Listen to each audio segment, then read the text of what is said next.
Germany or on the island of La Palma, Canarian Islands, with many certified businesses. On La Palma, these are more than 300.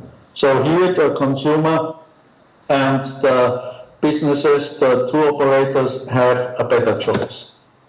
Now looking at these labels, one must also consider what are the differences, not only on the territorial operational level, but also in terms of sustainable management, socio-economic criteria, cultural impacts, environmental impacts. And this was the question which European initiative named the European Ecotourism Network worked on in the year 2010 to 2013, and the partners from the 9 European countries developed the European Ecotourism Labeling Standard, which is a guidance for ecotourism certification in Europe. And this standard has been recognized by the Global Sustainable Tourism Council in 2011. It is something to work with, to further develop, and ecotourism experts now in Georgia, like Ivar Rukel and Andre Blumer, Gordon Sillence and other, they probably have good ideas how to work with that and further develop that. The ecotourism labeling standard can also be used as a, let's say, as a checklist when looking at the standard of all these different labels. And this would be helpful in order to see which of their businesses or how far their certified businesses also can be named, let's say, ecotourism. How far do these certificates comply with the ETLS? This is one of the questions to consider. Now, this situation is not new in Europe, and it is not new to the European Union.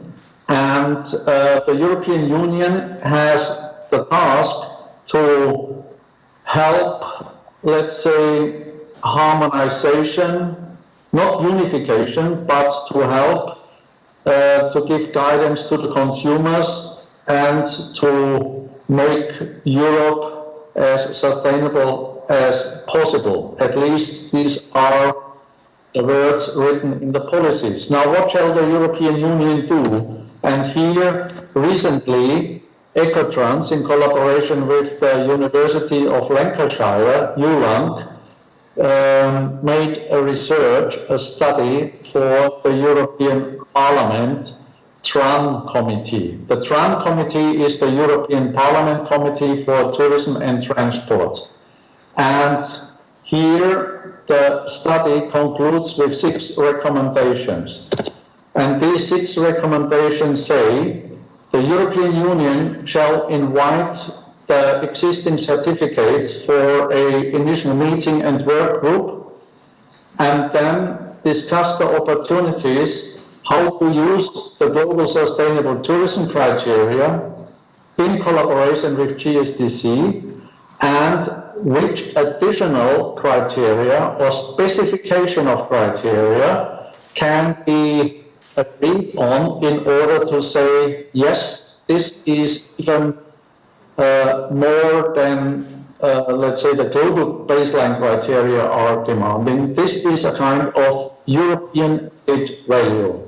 This you can have as a tourist in Europe when, for example, visiting protected areas.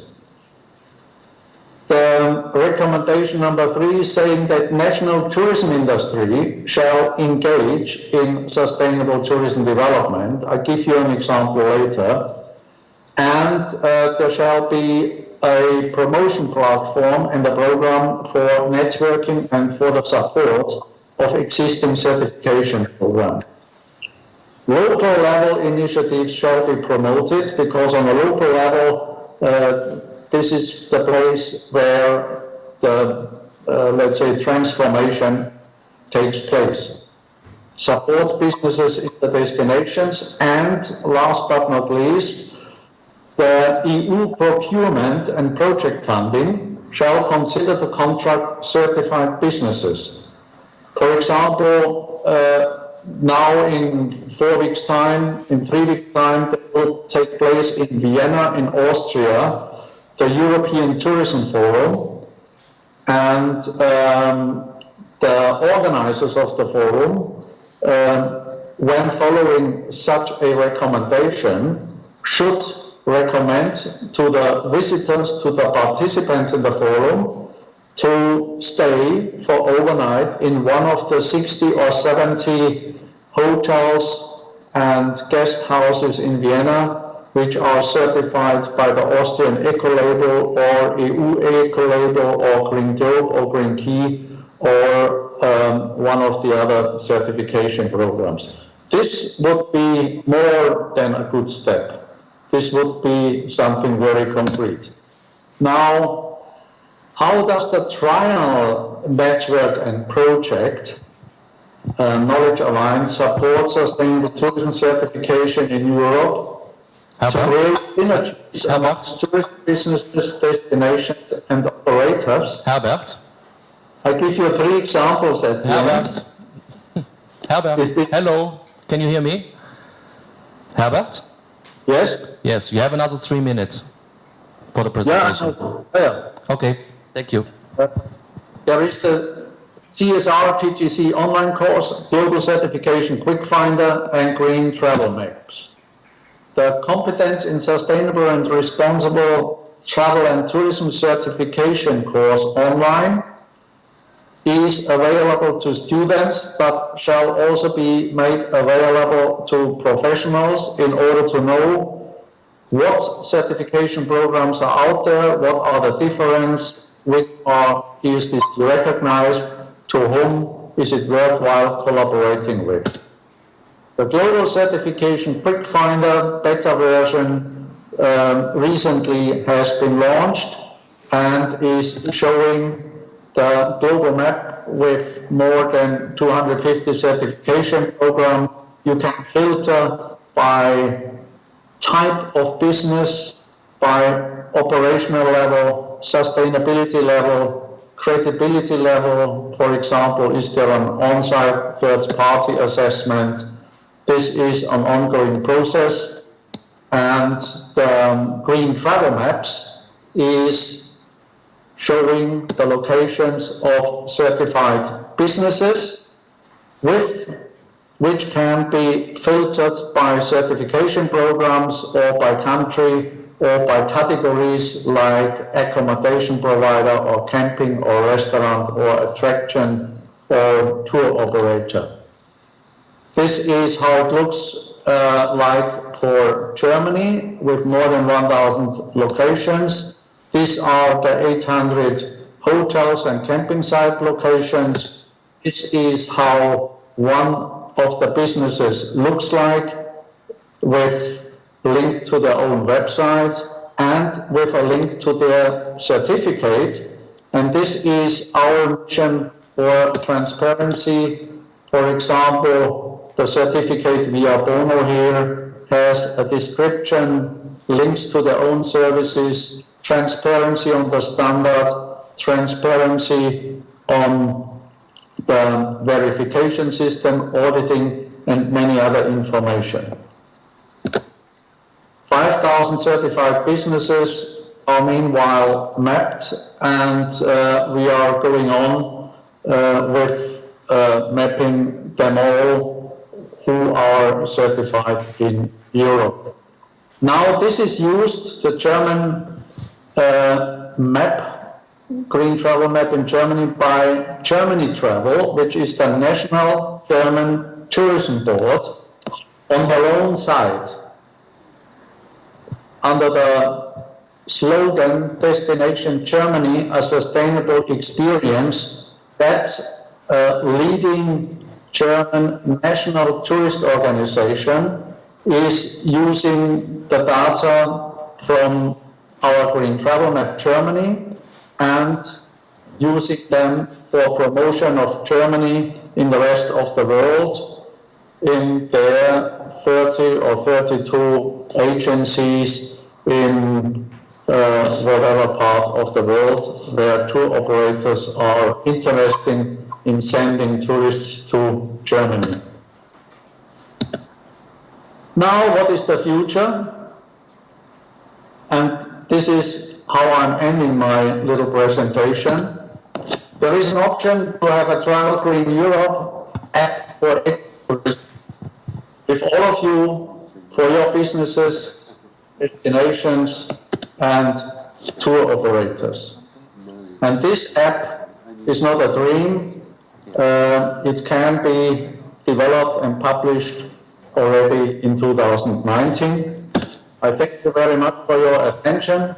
And if you want to discuss ideas and next steps, do this with my colleague Gordon Sillence, who is sitting amongst you now. Thank you very much.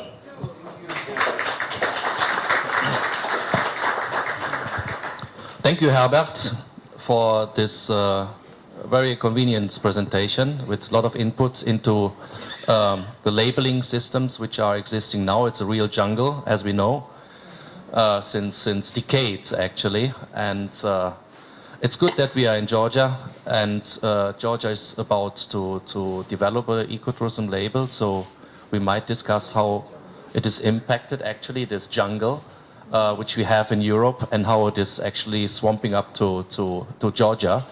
I guess you have, yeah, it's Michael. I was not introduced, but Herbert, yeah, we know each other for a long time, so don't be surprised that I'm sitting here now.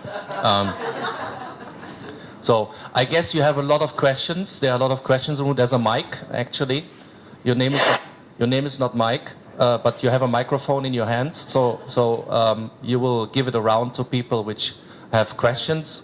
Yes, I mean, I'm from the technical part of. Actually, we have a little bit problem with our webcam.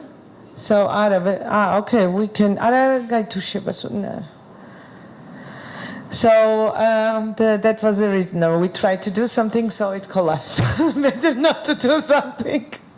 But I mean, you will hear the questions, okay? I mean, each of you who will ask the questions, please introduce yourself as well, okay?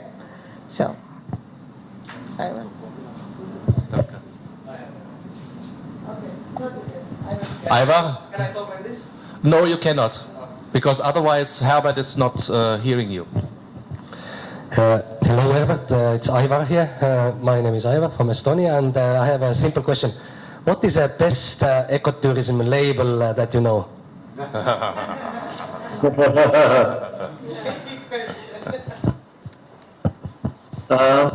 Shall I answer?